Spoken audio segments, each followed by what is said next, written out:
My name is Leo Caldwell. I'm 39, and I work as a nurse over at Mercy General Hospital right here in Raleigh, North Carolina. If you were to ask me to describe my life, the only thing that would come to mind is a never-ending night shift. It's utterly draining and frequently chaotic, but I push through it all, trying my best to hold things together for the people who depend on me. I don't usually talk this much, but since you're here and seem ready to hear it, I'll lay it all out. I'm not looking for your sympathy, not at all. I just feel this is a story that needs to be told. It's a story about me, about Clara, and about Ava. And it's about the kind of wounds that never really fade, the ones I've been carrying since I can remember. My entire existence has been tethered to Raleigh. I grew up in a placid middle-class part of town, the kind lined with tidy red brick houses and shaded by massive old oak trees.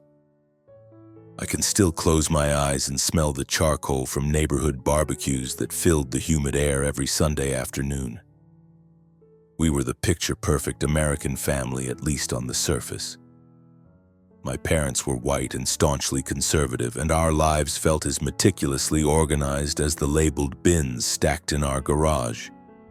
My dad, Robert Caldwell, spent 3 decades as a banker at a local Bank of America branch before he finally retired. He was a rigid man. I can't recall ever seeing him without his shirt tucked in, even on a Saturday. Every meal was a lecture on the importance of traditional values, a sermon I learned early on to just tune out. My mother, Catherine, was a dedicated homemaker. The other wives on our street nicknamed her the Kitchen Queen, and for good reason. Her days were a blur of baking perfectly crisp cookies, holding tea parties for her club, and polishing our home until it was immaculate, so clean you could have eaten a meal right off the hardwood floors. I'm the oldest of 3 kids. My brother Nathan came along 3 years after me. He lives down in Atlanta now, selling insurance for a living. And then there was my sister Megan, who is 5 years younger than me and now teaches elementary school right here in Raleigh. Growing up, the 3 of us were a tight-knit crew. I can still feel the sun on my back as Nathan and I played endless games of basketball in the driveway, with a little Megan trailing behind us, seriously appointing herself the official referee for every single match. But people grow up, and you find your own paths. Slowly over the years, that closeness frayed, and the family get-togethers started to feel more like a mandatory performance than something to look forward to. As for who I am, I've never been the kind of person who commands a room. I'm quiet by nature. I'd much rather listen to someone else's story than tell my own, and I've always tried to just do what's right. I don't harbor any huge ambitions, no secret desires to become a millionaire or see my name in lights. All I've ever wanted is a straightforward life, one where I can be of use to others and then come home at the end of the day to the people I love. I suppose that's exactly why I ended up becoming a nurse. The work itself isn't glamorous, and the paycheck certainly isn't anything to brag about, but it has its moments. Every time I can ease a patient's suffering or just sit and hold their hand as they face their last moments, I feel a profound sense that my life has meaning. I never thought this would be my path. As a kid, my future seemed predetermined. My father was dead set on me following him into the world of finance, wearing a suit, sitting at a desk, living a predictable life. But everything changed when I was 16. My grandmother suffered a massive stroke, and I refused to leave her side during her last days in the hospital. I sat there for hours just watching the nurses. It wasn't just the way they administered her medicine or checked her vitals. It was how they cared for her spirit, offering a gentle touch on her arm or a quiet word of comfort that cut through the sterile beeping of the machines. In that sterile room, watching them, I knew with absolute certainty what I was meant to do. When I finally built up the courage to tell my parents I was going to study nursing, the air in the room went cold. My father just looked at me and scoffed, the disapproval written all over his face. "That's women's work," he said, the words sharp enough to cut. His dismissal stung, but it didn't change a thing. My mother's concern was more practical. She worried I wouldn't earn enough to support myself. But their combined disapproval only hardened my resolve. I threw myself into my studies at the University of North Carolina at Chapel Hill, managed to graduate with honors, and landed a job at Mercy General almost immediately after. Those early years in Raleigh were defined by their simplicity. I found a small apartment within biking distance of the hospital, and that old 10-speed became my main form of transportation. I spent what little free time I had reading novels or watching baseball on TV. I was never the type for late-night parties or chasing one relationship after another. My friends, who were mostly colleagues from the hospital, constantly gave me a hard time for living like a man twice my age. But I was genuinely content. I didn't need much to be happy. A strong cup of coffee in the morning, a relatively smooth shift, and a solid night's sleep were enough for me. Everything in my quiet, ordered life changed the night I met Clara Ellison. I was 25 at the time. The hospital was throwing one of its big charity galas, this one to raise money for kids with congenital heart defects. I can't stand crowded formal events, but my department head had insisted I go as a representative for the nursing staff. So there I was, hiding in a corner and nursing a glass of orange juice, doing my best to look invisible. And then, through the blur of people, I saw her, Clara Ellison. She was 27, and she didn't just stand in the crowd. She held its center like a fixed point of light. She was wearing a stunning emerald green dress, and her dark, curly hair fell around her shoulders. The smile on her face seemed to warm the entire cavernous room. She was speaking with a small circle of wealthy donors, her voice carrying across the space. It was confident and warm, completely without a trace of arrogance. I had no idea who she was, but it was obvious she was important. Everyone there seemed to want a moment of her time. I felt a world away and had absolutely no intention of trying to bridge that gap. I'm just not built to initiate conversations with strangers, especially not with someone as radiant as Clara. But it seems fate had a different script in mind. I'd gone up to the bar to get a glass of water when she accidentally backed right into me, sending a splash of red wine cascading down the front of my white shirt. I froze on the spot. She was instantly mortified, her apologies tumbling out one after another. "Oh my goodness, I am so incredibly sorry," she said, her face a mix of worry and an oddly charming cheerfulness. "I wasn't watching where I was going. Let me get you something for that." She rushed off to grab a fistful of paper towels. "It's okay, really," I managed to mumble, trying to get my heart to stop hammering against my ribs. "This shirt was cheap anyway." She laughed, a bright, genuine sound that somehow made me forget all about the growing crimson stain. "Thank you for being so nice about it. I'm Clara, by the way." "And you are?" "Leo," I replied, my voice steadier now. "Leo Caldwell. I'm a nurse here." Her eyes, which were wide and bright like sunlight, lit up. "A nurse? That's incredible. I have so much admiration for people who do what you do. Tell me, what's it really like?" And just like that, we were talking. I learned that Clara worked in communications, writing for a local nonprofit. She was whip-smart, funnier than anyone I'd ever met, and possessed an effortless ability to make you feel like you were the only person in the room. We talked about everything: my grueling night shifts, the articles she was passionate about, our shared love for old jazz music, and our mutual disgust for raw tomatoes. When the event finally wound down, I somehow summoned every ounce of courage I had and asked for her number. She smiled, that dazzling smile again, scribbled it on a cocktail napkin and handed it to me. "Call me, nurse," she said. It took me 2 full days to work up the nerve to actually make that call, an entire 48 hours spent rehearsing what I would say. We met at a little cafe not far from the News River. Our first date stretched on for 3 hours, which quickly led to a second and then a third. I can't pinpoint the exact moment I fell in love with her.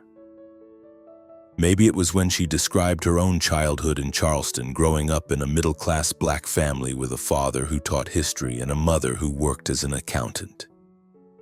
Maybe it was the night she read me a poem she'd written, her voice shaking with the raw power of her own words. Or maybe it was that simple, perfect moment during an evening walk when she reached for my hand, laced her fingers through mine and said, "Leo, you are the kindest man I have ever known." I felt like I could have floated home. Clara wasn't just my partner, she felt like my other half, the person who made me want to be a better man.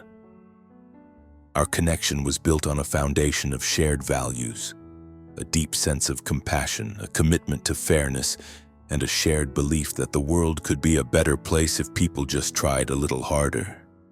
There was no doubt in my mind. I wanted to spend the rest of my life with this woman. 2 years after that first meeting, I proposed to her in a quiet little park, under the sprawling branches of an ancient oak tree.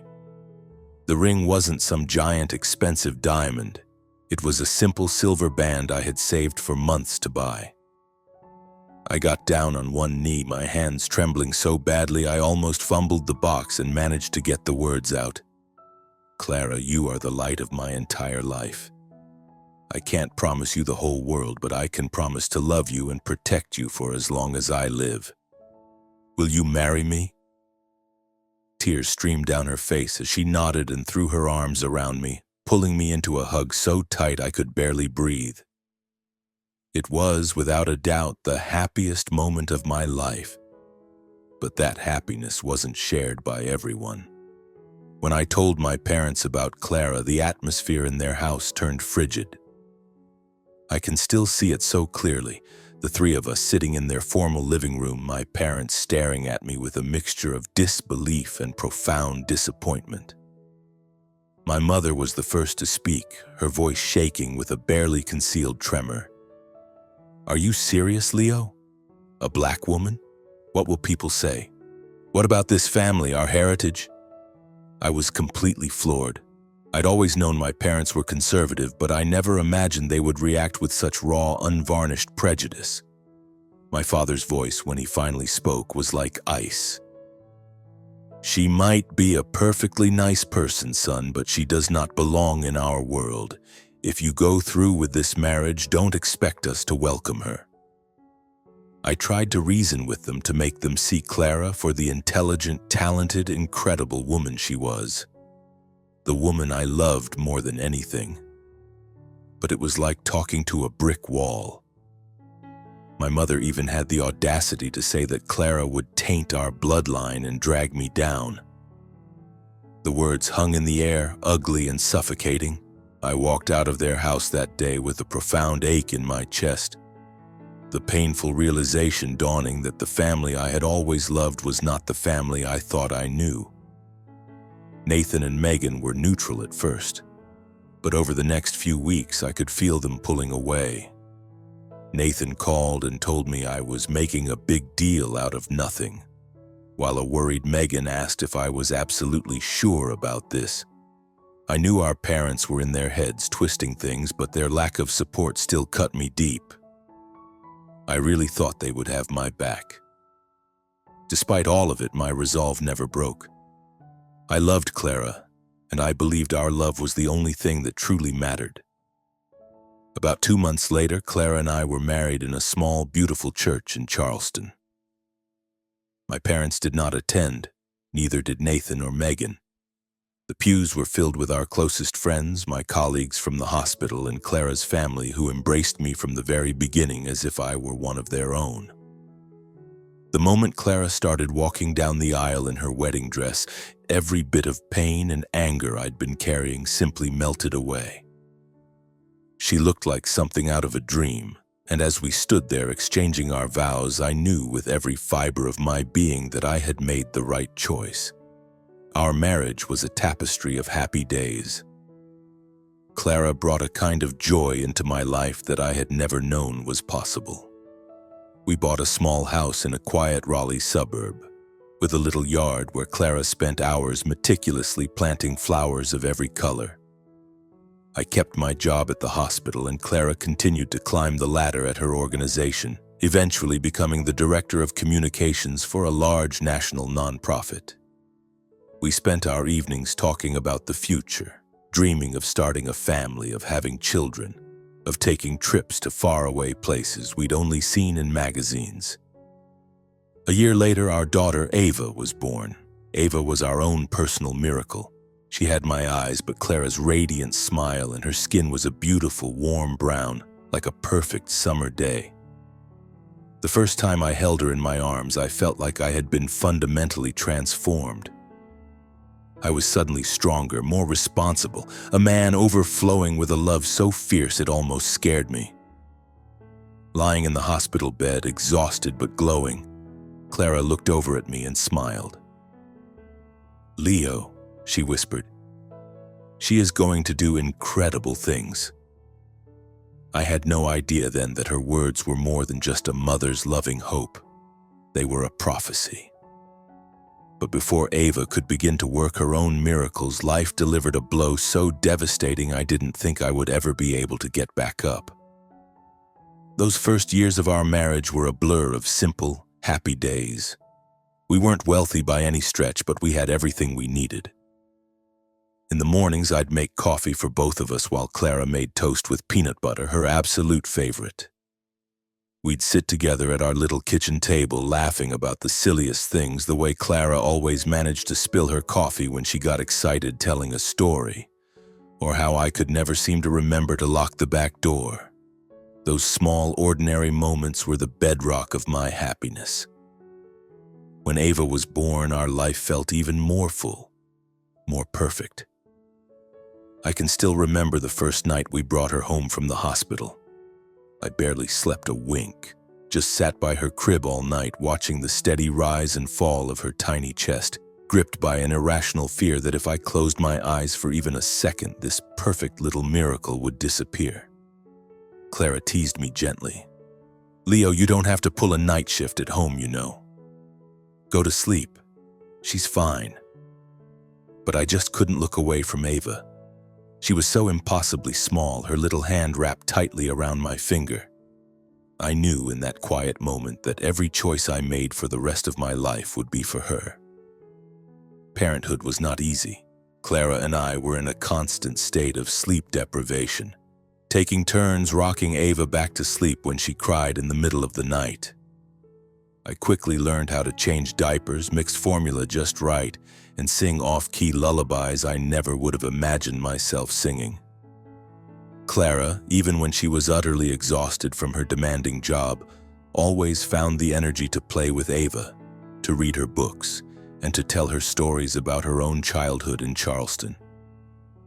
We would talk for hours about the future, imagining Ava growing up, going to school, maybe becoming a doctor or a writer, whatever she set her heart on. "You know," Clara said to me one evening, "I want Ava to grow up to be confident. I want her to be unafraid of anything, no matter how cruel this world can be."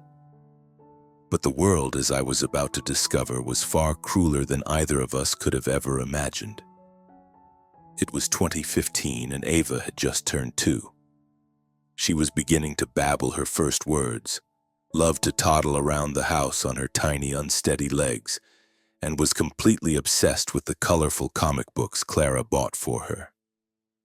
Our life was hectic, but it was a happy kind of hectic. I had recently been promoted to head nurse on my floor, and Clara had been invited to be a keynote speaker at a major conference in Washington, D.C. I was bursting with pride for her, but I also felt a strange sense of unease. Clara's job often required her to work late or attend evening events, and even though Raleigh was a relatively safe city, I never liked the idea of her being out by herself after dark. That night, November 14th, was bitterly cold. Clara was downtown at a charity dinner, a fundraiser for refugee children. She called me around 9 o'clock, her voice bright and full of energy. "Leo, I'm almost done here. It was a really great night. You would have loved the people I met tonight. I should be home in about an hour. Kiss Ava for me." I smiled, told her to drive carefully, and went back to the task of getting Ava settled into her crib for the night. But Clara never came home. By 11, a knot of worry had started to tighten in my stomach. I called her cell, but it went straight to voicemail. I sent a text. No reply. My heart began to race, a sick feeling of dread creeping into my chest. I tried to tell myself there was a logical explanation. Maybe she was stuck in traffic, maybe her phone battery died.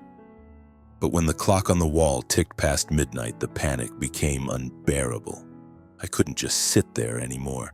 I called a colleague who lived nearby and begged her to come over and watch Ava. Then I jumped in the car and drove toward the event venue downtown. When I got there, the street was a chaotic scene of flashing blue and red lights. The police had cordoned off the entire block.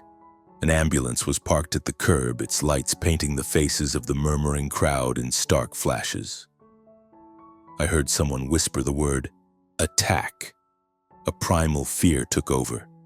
I started running, shoving my way through the onlookers, my heart hammering against my ribs so hard I thought it would burst. A police officer grabbed my arm, stopping me, asking me who I was. "My wife!" I shouted, my voice raw and desperate. "Clara Ellison, where is she?" They led me down a narrow alleyway just off the main street, and that's when I saw her. She was lying on the cold pavement, a dark pool of blood spreading out from under her coat. Clara, the light of my entire life. She was just there, completely motionless. I dropped to my knees beside her, my hands fumbling for hers. I called her name again and again, but there was no response. The paramedics were working on her, their movements urgent and focused, but I already knew. I'm a nurse. I've seen that look in a first responder's eyes 100 times, the look that says there is no hope left. Clara was rushed to Mercy General, the same hospital where I worked every day. I rode in the back of the ambulance, clinging to her hand, and then sat by her gurney in the ER, praying for a miracle that I knew wasn't coming. No miracle came. Clara died at 1 o'clock in the morning, right there in my arms, in the very same hospital where I had helped save so many other lives. The attending physician told me she had died from massive blood loss caused by multiple stab wounds. I don't think I heard another word he said after that. My entire world simply collapsed, leaving nothing behind but the frantic thumping of my own heart and the searing image of Clara's eyes, closed forever. The horrific truth came out over the next few days. Clara had been attacked by 3 white men as she walked to her car. They had targeted her for no other reason than the color of her skin. A hate crime, the police report called it. They had screamed vile, racist slurs at her, taunted her, and then they had stabbed her. The attackers were apprehended a few days later thanks to a security camera and the testimony of a brave witness who had seen them running from the scene. But the trial that followed was a second, deeper kind of agony. The perpetrators were sentenced to just a few years in prison, the judge citing a lack of evidence for intent to kill. As one of them was led out of the courtroom, he actually smirked in my direction.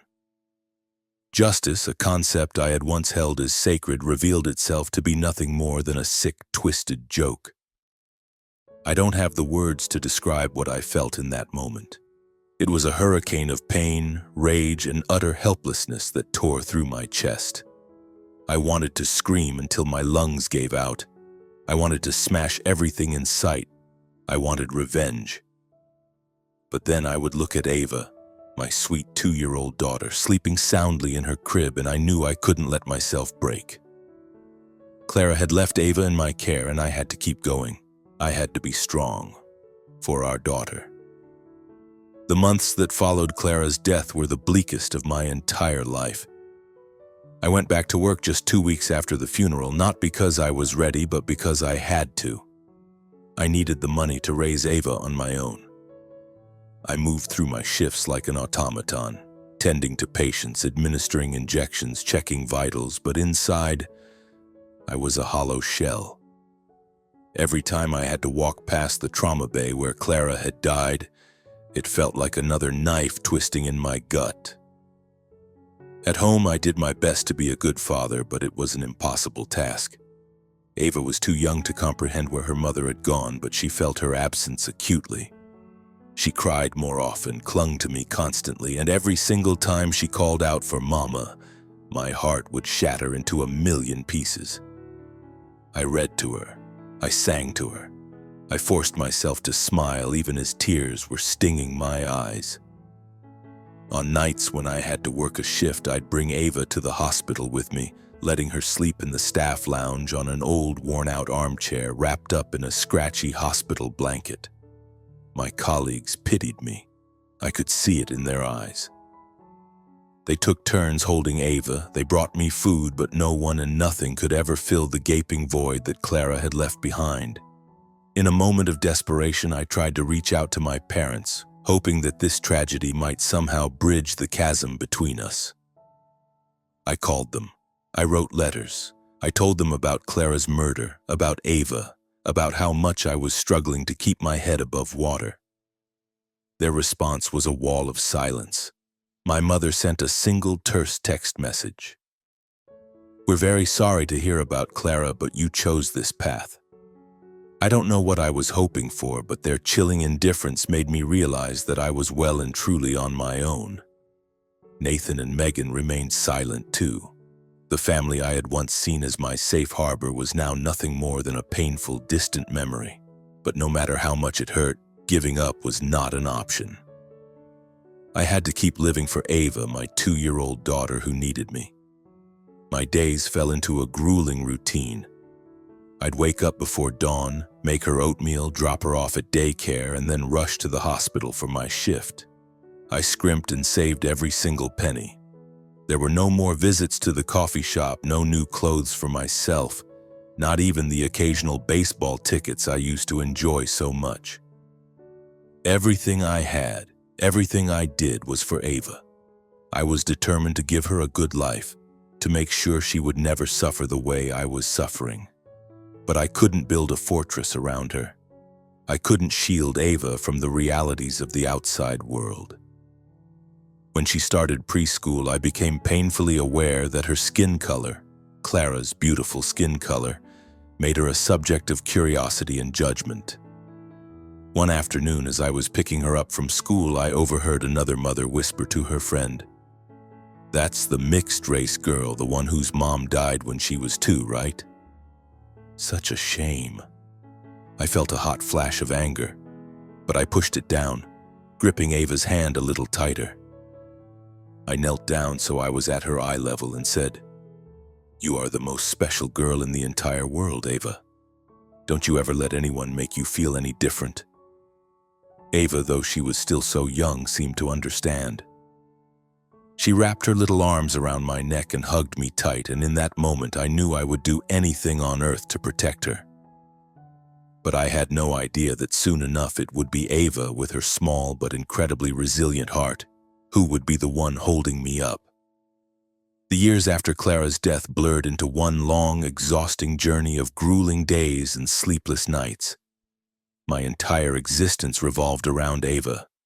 But there were moments, late at night, when I would lie awake and wonder if I really had the strength to give her the kind of happy life Clara had always dreamed of for her. I was just a nurse, not some kind of superhero.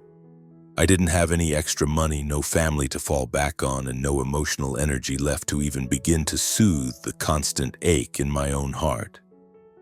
But I had Ava, and she was the one and only reason I forced myself out of bed every morning, even on the days when all I wanted to do was pull the covers over my head and never wake up again. Being a single father was a challenge unlike any shift I'd ever worked at the hospital. There were no protocols to follow, no colleagues to back me up, and absolutely no breaks. I was Ava's dad, her mom, and her best friend, all rolled into one. Every single day began at 5 in the morning. I'd make oatmeal for Ava, always adding a little extra honey because she had a sweet tooth. Then I'd drop her at her daycare center and race to Mercy General for a 12-hour shift, sometimes 16 if we had an emergency. After work, I'd pick Ava up, throw together a simple dinner of pasta or mashed potatoes, and we'd sit together while she told me all about the pictures she'd drawn at school or chattered on with her innocent stories about her friends.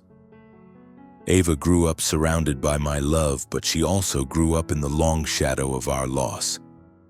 She was far too young to have any clear memories of Clara, but I saw my wife and our daughter every single day.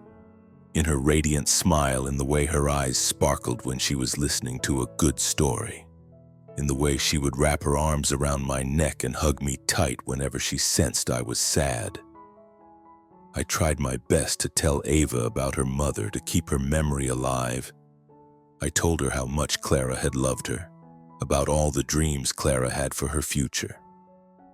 I read her the same picture books that Clara used to read to her. I even tried to sing the songs Clara had loved, despite my terrible off-key voice. When Ava would ask, "Daddy, where's Mommy?" all I could do was hold her close and say, "Mommy's in heaven, sweetheart, and she's watching over you, always." The world outside our little bubble was not always kind to Ava. By the time she was in preschool, she was starting to notice that she was different from the other kids.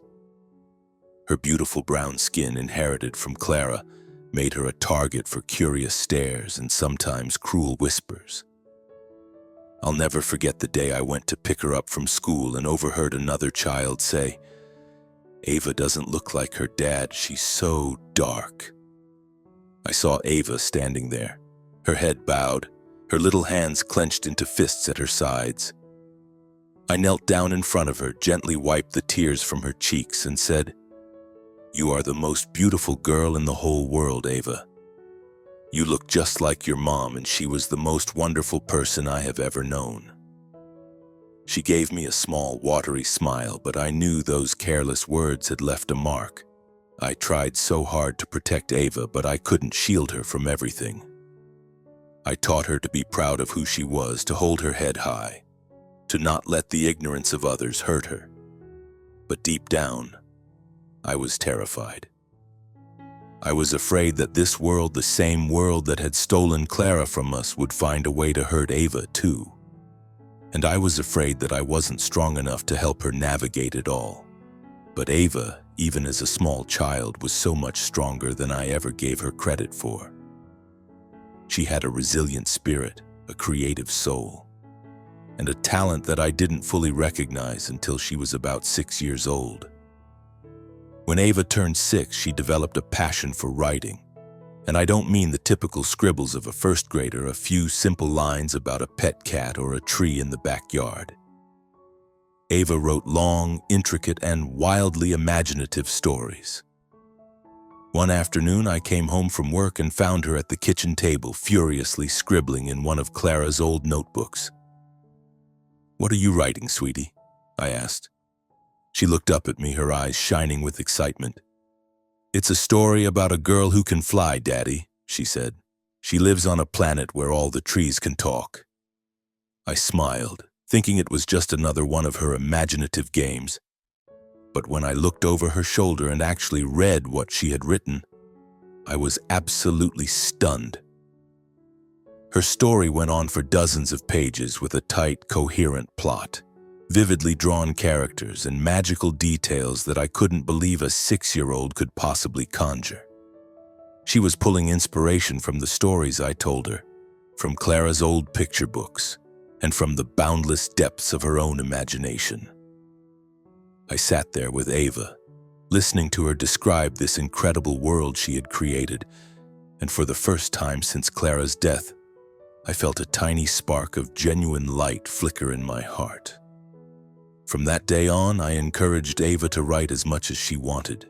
Every evening after dinner, we would sit together at the kitchen table. I would read a book or catch up on paperwork, and she would write. She wrote about kingdoms in the clouds, about dragons who sang, and about brave girls who fought monsters. I didn't realize it at the time, but those stories weren't just childish fantasies. They were Ava's way of processing the world around her. of dealing with her mother's absence, and of coping with the judgmental stares she sometimes got at school. When Ava was 7 years old, she finished a story that was over 100,000 words long, a full-fledged fantasy novel. I read the entire thing, and even though I'm no literary critic, I knew it was something truly special. Ava looked at me, her expression as serious as any adult's, and said, "Daddy, I want to send this to people. I want them to read it." I was taken aback, but I was also incredibly proud. I didn't know the first thing about the publishing world, but I started doing my research. I began sending Ava's manuscript out to small, independent publishers, along with a simple, clumsy cover letter. "This is my daughter's story. I hope you will read it." Most of them never replied, but one day when Ava was 8 years old, a letter arrived from a small press based right here in North Carolina. They wanted to publish Ava's book. I will never forget that moment. Ava leaped out of her chair, threw her arms around my neck, and yelled, "Daddy, I did it!" I held her tight, tears of joy and relief streaming down my face. It wasn't just about the book deal. It was because in that moment I saw Clara shining through Ava so clearly. I saw her strength, her boundless creativity, her stubborn refusal to ever give up. Ava's book, The Girl in the Clouds, was released in 2022 when she was 9 years old. It wasn't just a modest success, it became a phenomenon. Local newspapers ran stories about Raleigh's own child prodigy. Readers fell in love with Ava's story and its brave, brown-skinned heroine who fought for justice in a magical, fantastical world. The book sold tens of thousands of copies, and for the first time in years, I could finally breathe a little easier financially. I used the money from Ava's book to pay off our debts, get the roof repaired, and open a college savings account for her. But more important than any of that, I got to watch my daughter grow into the confident young woman that Clara had always dreamed she would be. Then when Ava was 11, she did something I never would have anticipated. She wrote another book, but this time it wasn't a fantasy novel. It was an autobiography. It was a book about me, about Clara, and about our family's journey. She called it simply, My Father. In its pages, Ava wrote about the love I had for Clara, about her mother's tragic death, about all those nights I had to bring her to the hospital with me, and about how I had tried my very best to make her happy. She wrote with a sincerity and an emotional depth that brought me to my knees. I had no idea that Ava had been observing me so closely all those years, that she understood the pain I had worked so hard to conceal.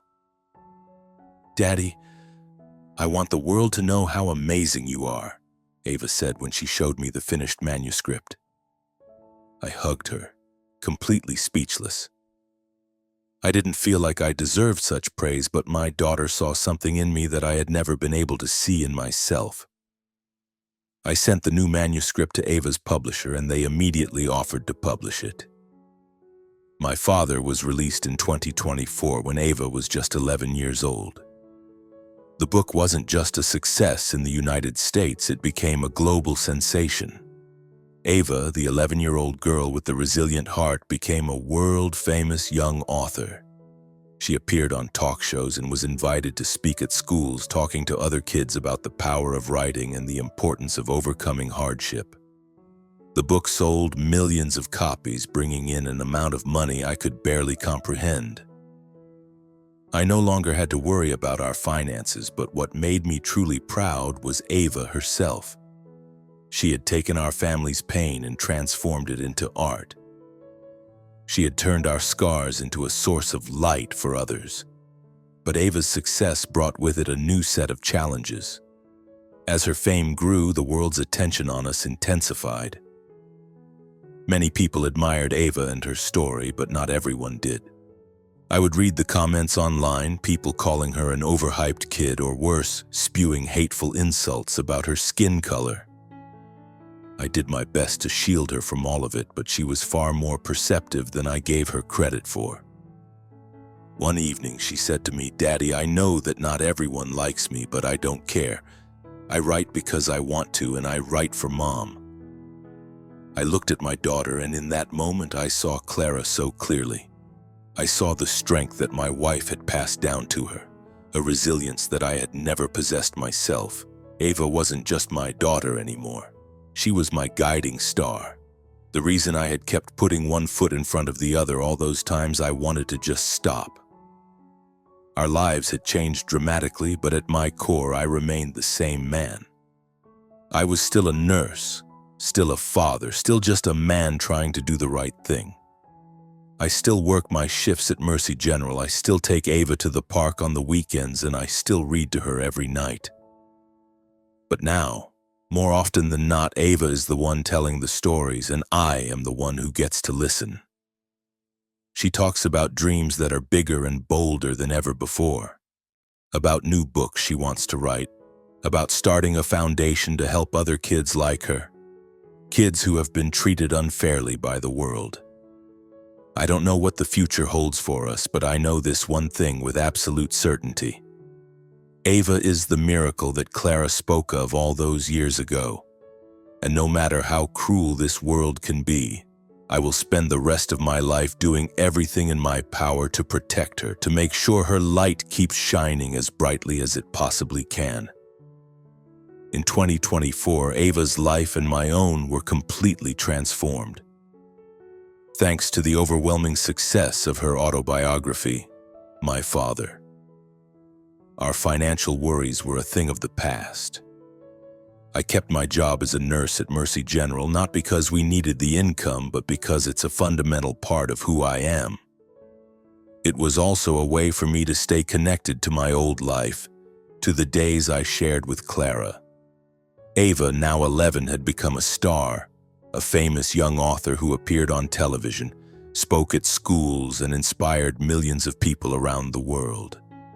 But to me, she was still just Ava, the little girl who loved toast with extra honey, who hugged me goodnight every single evening, and who mercilessly teased me for my terrible singing voice.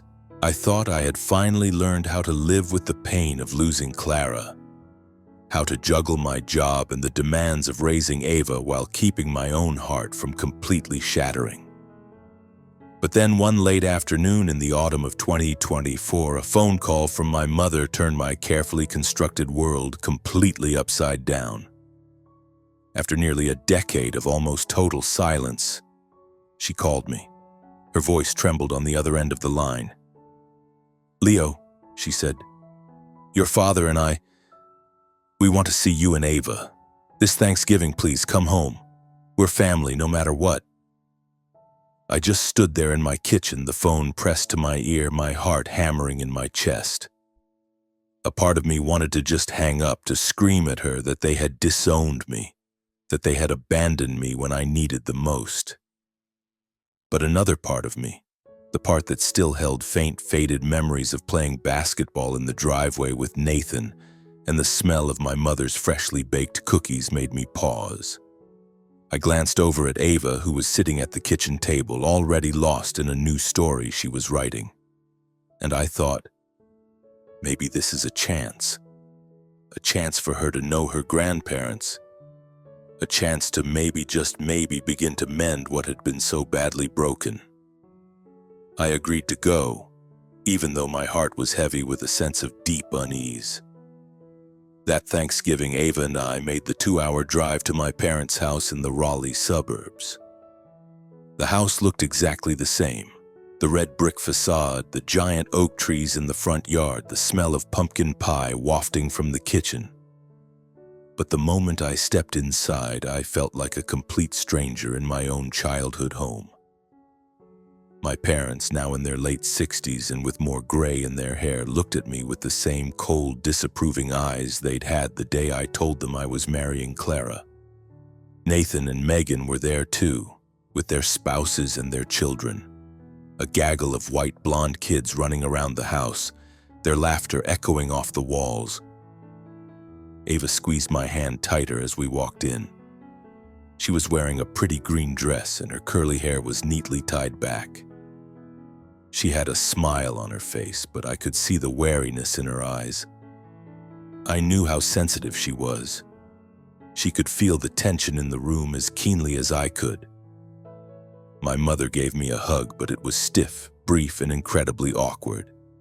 My father just gave me a curt nod and said, "Thanks for coming, Leo." They both looked at Ava, their faces arranged in polite smiles that didn't come anywhere near their eyes.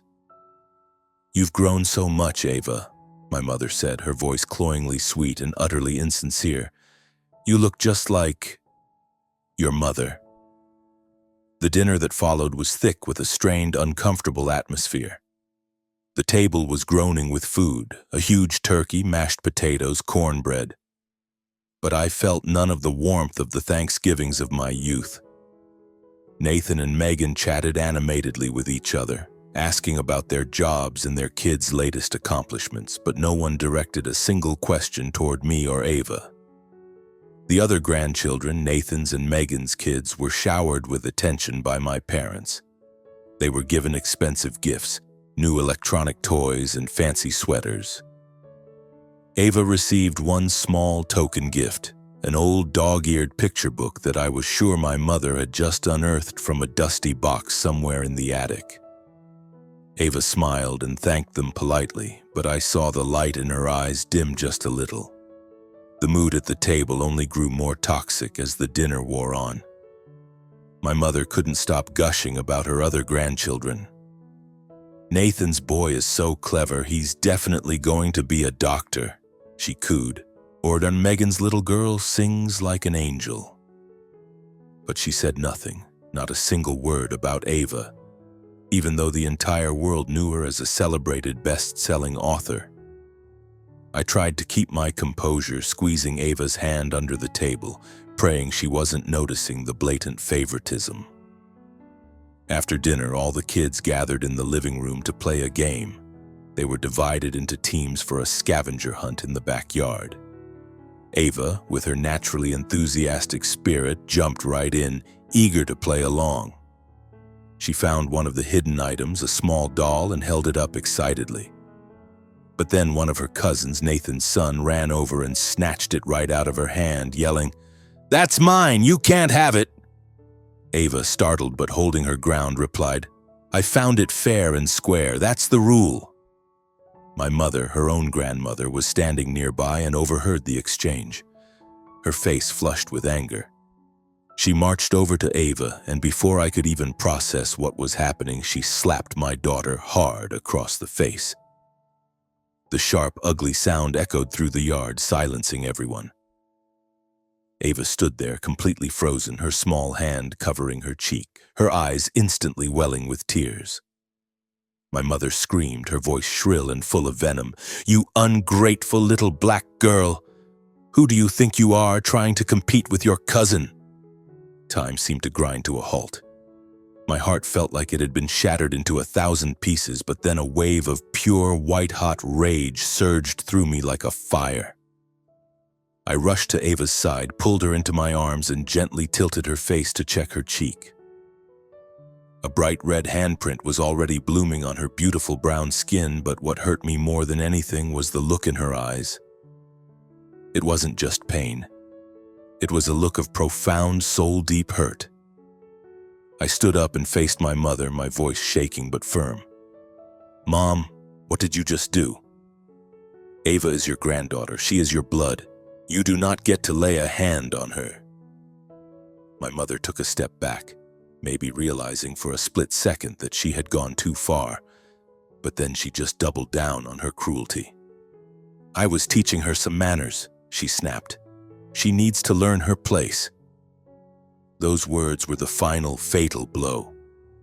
I looked around the silent yard at my father, who stood there mute, at Nathan and Megan, who were both staring at the ground, neither of them daring to say a word. And I knew in that gut-wrenching moment that this family was no longer my family. I took Ava's hand and I spoke loudly enough for every single one of them to hear. "Mom, Dad, you listen to me. Ava isn't just your granddaughter, she is an extraordinary young woman. She is a world-famous author who has overcome more pain and hardship than anyone in this house could ever even imagine. But you can't see any of that, can you? Because all you see is the color of her skin. I had hoped that today could be a chance for us to heal, but I was wrong. We don't belong here. I turned back to Ava, gently wiped the tears from her face, and said, "You are my light, Ava. Let's go home." She nodded, her grip on my hand tightening, and we walked out of that house without a single glance back. The entire drive home, Ava was silent, just staring out the passenger side window at the dark world rushing by. I was sick with worry, terrified that the scar from that day would stay with her forever. Finally, I asked, "Are you okay, sweetie?" She turned to me and smiled, though her eyes were still red and swollen. "I'm okay, Daddy," she said. "I don't need them. I have you and I have Mom in heaven." I pulled the car over to the side of the road, unbuckled my seatbelt, and hugged her as tight as I could. And I cried. Not from sorrow, but from an overwhelming sense of pride. Pride for my daughter, who was stronger than me, stronger than anything Clara could have ever dreamed. A few days after that disastrous Thanksgiving, I still couldn't shake the heavy feeling that had settled in my chest. The image of Ava standing there, frozen, holding her cheek after my mother had slapped her, replayed in my mind every time I closed my eyes. I tried my best to keep things as normal as possible for Ava. I took her to school, I read to her every night. I listened to her talk excitedly about the ideas she had for her next book. But deep down, I knew that we were both trying to heal from the fresh wound of that day. Ava, as always, was stronger than I was. She never brought up the incident at my parents' house, but I noticed small, subtle changes in her. She smiled a little less freely, and sometimes I would catch her staring off into the distance, as if she were grappling with some unanswerable question. I wanted to hold her and tell her that everything was going to be okay, but I wasn't sure I believed it myself anymore.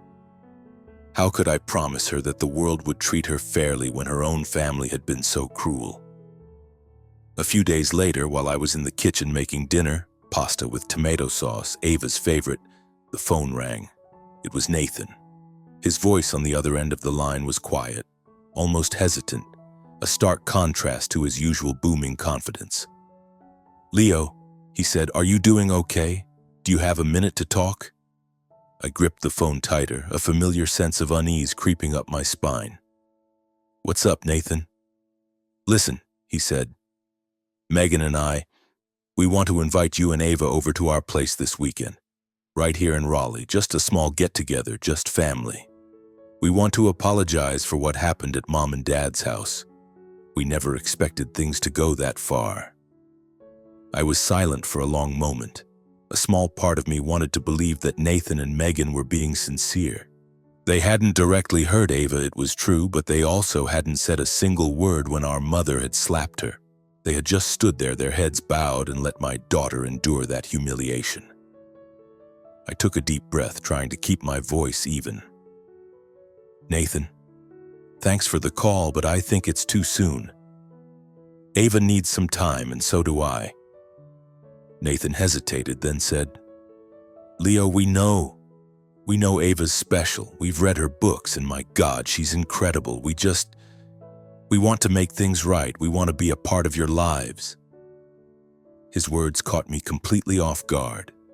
So they knew about Ava, about her books, about her success. I wasn't surprised, really. Ava was a global phenomenon, her face in newspapers and on TV, her name all over social media. But his admission just made me more wary. Were they reaching out now because they genuinely regretted their cowardice? Or was it because they'd heard about Ava's multi-million-dollar royalties? I didn't want to think the worst of my own brother, but after everything we had been through, I couldn't risk Ava's heart. Not again. "Nathan, I'm sorry," I said, my voice firmer than I felt. "But Ava and I are doing okay. We don't need to force anything. I wish you and Megan all the best." I hung up the phone before he could say anything else. I looked over at Ava, who was sitting at the kitchen table, happily scribbling away in her notebook, and I told myself that I had done the right thing. My only job was to protect her. A week after Thanksgiving, on a cold, blustery evening, the doorbell rang. Ava was in the living room, sprawled out on the rug, completely absorbed in a thick science fiction novel. I opened the front door and my heart just stopped. My parents were standing on our doorstep. My mother was bundled up in a thick coat, my father in a wool cap. They both looked older and more frail than I remembered. My mother forced a smile, but her eyes were tight with tension. "Leo, my boy," she said, her voice shaking slightly. "We came to see you and Ava. Is that all right?" I gripped the doorknob, completely at a loss for how to react. My first instinct was to slam the door in their faces, to scream at them that they had no right to just show up here after everything they had done. But then I saw Ava get to her feet, peeking out from behind my shoulder, her big, curious eyes taking in the scene. I didn't want to cause a scene in front of her, so I just gave a stiff nod and let them in. My mother immediately stepped forward and, before I could stop her, pulled Ava into a hug. "Oh, Ava, my sweet granddaughter," she said, her voice so sickeningly sweet I barely recognized it. "I am so sorry about the other day. I didn't mean it. You know I didn't. I lost my temper. Can you ever forgive me?" She kissed Ava on the forehead, and I saw my daughter stiffen in her arms, not returning the embrace. My father stood behind her, quieter, but then he spoke up. "Leo, we were wrong," he said. "We want to start over. We want to be a family for you and for Ava. You're our blood." He looked over at Ava, attempting a smile. "You're so talented, Ava. We've heard that you write books, that you've made a lot of money. We're so very proud of you." His words sent an icy chill down my spine. So they knew. They knew about Ava's money, of course they did. Her story was everywhere, from the local paper to national television. I looked at my mother, at the cloying way she was stroking Ava's hair, and I saw the lie in her every movement. They weren't here for Ava. They weren't here to be a family. They were here because of her fame, because of her money. A fresh wave of anger surged through me, but I managed to hold it back. I didn't want Ava to have to witness another ugly fight. "Ava, sweetie, can you go up to your room for a little while?" I asked gently. Ava looked from me to my parents, gave a small nod, and then grabbed her book and ran upstairs. When it was just the three of us, I stood up straight and looked both of my parents directly in the eye. "Mom, Dad, thank you for coming," I said, my voice cold and even. "But I think we need to stop this right here. What happened at Thanksgiving wasn't just a momentary loss of control. You hurt my daughter, Mom, and neither of you has ever stood up for us. Not once. And now, all of a sudden, when Ava is successful, you want to be a family? I can't trust that." The color drained from my mother's face. She started to speak, her voice sputtering. "Leo, you're misunderstanding. I am truly sorry. I want to be close to you and Ava." But her voice faltered, and I could see the panic in her eyes. My father cut her off. "Leo, we're getting old," he said. "We just want to reconcile, and we're struggling. If you and Ava could help us out a little." That was it. That was the final straw. "Enough," I interrupted him. "Ava and I don't owe you anything. You disowned me when I married Clara. You abandoned me when she died. And now you have hurt my daughter. I will not let you get near her ever again. Please, just leave." My mother burst into tears, but I didn't back down. My father pulled her to her feet, muttering something under his breath about how stubborn I was. They left, and as the front door clicked shut behind them, I leaned back against the wall, my breathing heavy and ragged. I felt a confusing mix of pain and relief. Pain, because there was a time when I had loved my parents, when I had hoped against hope that they might one day change. And relief, because I knew I had done the right thing. I had protected Ava, I went upstairs to Ava's room and found her sitting on her bed, clutching her book to her chest. "Daddy," she asked quietly, "are Grandma and Grandpa gone?" I nodded, sat down on the edge of her bed and pulled her into a hug. "Yes, sweetie, they're gone. I'm so sorry, Ava. I never wanted you to have to go through that again." Ava looked up at me, her eyes shining in the soft light of her bedside lamp. "I'm okay, Daddy," she said. "I have you, and that's all I need." Then she smiled, that beautiful, radiant smile that was all Clara. And I knew that no matter how cruel the world could be, Ava and I would always have each other. We would always be each other's strength. After my parents left that night, a strange sense of peace settled over me. The sound of the front door closing wasn't just the end of a painful chapter. It was an affirmation that Ava and I were on our own path now, a path of our own choosing. I did the right thing, I told myself. No matter how hard it gets, I will always protect her. Ava looked up from her book and smiled at me, and that one smile, Clara's smile, was enough to banish any lingering doubts from my heart. In the weeks that followed, our life settled back into its familiar, comfortable rhythm. I continued my work as a nurse at Mercy General, pulling long shifts to check on patients and then coming home with stories from my day to share with Ava. The job was still demanding, but it kept me grounded. It kept me connected to the memory of my life with Clara back when we were young and dreamed together of making the world a better place.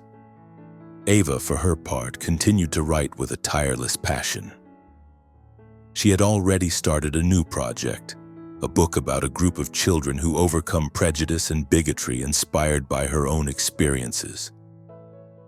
"Dad," she told me one evening, her eyes sparkling with determination, "I want other kids like me to know that they can do anything." I nodded, my throat tight with a mixture of pride and worry. The world out there was still a harsh and unforgiving place, and I didn't want Ava to have to face it all by herself. But she wouldn't have to. I would always be there for her. We were a team, a small but fiercely resilient little family. Every evening after dinner, Ava and I would sit together at our kitchen table. I'd read my medical journals or watch a baseball game on my tablet, and she would write. Sometimes Ava would read passages from her new book out loud to me, her clear voice full of emotion and conviction. I would listen, not just as her father, but as her biggest fan. Ava didn't just write stories, she wrote stories that healed, stories that made people believe they could find their way out of the darkness. Ava's success continued to grow.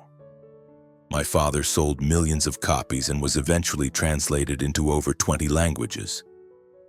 Ava was invited to speak at literary conferences all over the world. One day, a letter arrived from a school in South Africa. A group of students had written to tell her that her book had inspired them to dream bigger despite growing up in poverty. Ava read the letter to me, her eyes glistening with tears, and said, "Dad, I think Mom would be proud of me." I pulled her into a hug and said, "Mom has always been proud of you, Ava, and so am I." But with all the success came a new kind of pressure. The media's attention on us intensified, and they weren't just interested in Ava's talent anymore. They were fascinated by our story, the white single father and his brilliant mixed-race daughter. Some articles celebrated Ava as a symbol of resilience and hope, but there were also the inevitable vicious online comments. Racist slurs about her skin color, or accusations that an 11-year-old girl couldn't possibly have written such powerful books on her own. I tried to shield Ava from the worst of it, but she was too smart, too perceptive. One afternoon, I walked into the living room and caught her reading the comments section of an online article. "This girl is only famous because of her parents' sad story," one of them read. Ava calmly closed the laptop, looked up at me, and said, "Dad, I don't care what they say. I write because I want to, and I write for Mom." I still don't know how an 11-year-old girl could be so strong, but I knew it was Clara's legacy. My wife had given our daughter more than just her beautiful smile. She had given her an unbreakable heart, the ability to transform her pain into a source of incredible strength. And I, in my own imperfect way, had tried my best to nurture that gift in her. One evening in early 2025, as a light snow fell outside our window, Ava pulled me into the living room. She was holding a new manuscript in her hands. "Dad," she said, "I want you to be the first person to read this." She handed me a thick stack of papers. It was the first draft of her new book, which she had titled Fearless Children. I sat down on the couch and began to read. Page after page, I felt my heart crack open. Ava had written about children from all over the world. Children who were looked down upon because of the color of their skin, their circumstances, or the size of their dreams. But in her story, these children didn't fall. They stood up, they held hands, and together they built a new world, a world where no one was ever left behind. The opening lines of the book hit me with the force of a physical blow. Ava had written, "I was born being called a person of color, but I don't understand. When I'm healthy or when I'm sick, my skin is still one color. When I'm happy or when I'm sad, my skin is still one color. So why do you call us people of color?" When I finally reached the last page, Ava was sitting beside me, watching my face expectantly. "What do you think, Dad?" she asked. I wiped the tears from my eyes and pulled her into my arms. "Ava," I said, my voice thick with emotion, "you're not just creating miracles. You are helping to change the world." That night, as I lay in bed, I thought about our long, difficult journey.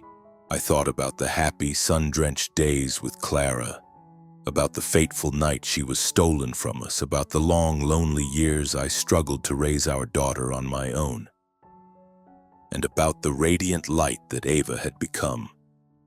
I once believed that I wasn't strong enough, that I would never be able to overcome the pain of my loss or protect Ava from the cruelty of the world. But my daughter had taught me that true strength isn't about never falling down. It's about getting back up no matter how many times you get knocked down. My family, my parents, Nathan and Megan, had stopped trying to contact me. Maybe they finally realized that I wasn't going to change my mind, or maybe they're just quietly plotting their next manipulative scheme. I don't really care anymore. The only thing I feel for them now is a kind of distant regret. Regret that they threw away their chance to truly know Ava, the incredible, brilliant, kind-hearted young woman that Clara and I had raised. But I don't need them. Ava and I, we are enough for each other. I still keep up one of our old habits. Every single night I read a passage to Ava from Clara's old diary. It's the one she kept while she was pregnant with Ava, and it's filled with all of her hopes and dreams and messages for her unborn daughter. There's one line that still gets me every time I read it. "Ava, you are my light. No matter how dark this world gets, you just keep shining, okay?" Ava has done that, and I know that somewhere Clara is smiling. Our story isn't a fairy tale with a neat and tidy happy ending. The world still has its dark corners, its ugly prejudices, its senseless injustices. But I have learned that love, my love for Clara and my love for Ava, is stronger than all of it. That love is what gives me the strength to get out of bed each morning, to protect my daughter, and to believe that together we can make a difference. Ava is now an inspiration, not just for other kids, but for anyone who has ever felt like they don't belong. She writes, she speaks, and she lives her life with the same kind of open, generous heart that Clara had. And I am still just Leo Caldwell, an ordinary nurse, a father trying to do the right thing. But when I look at Ava, I know that I have done the most important thing I will ever do in my life. I have raised a strong, compassionate, and utterly fearless young woman. Our message is a simple one, but I hope it is one that will echo far and wide. The love of a family can overcome any prejudice, any pain. Stand up for the people you love. Let them shine even when the world is trying its best to dim their light. Ava is living proof of that, and I, her father, will forever be proud to be a part of her story.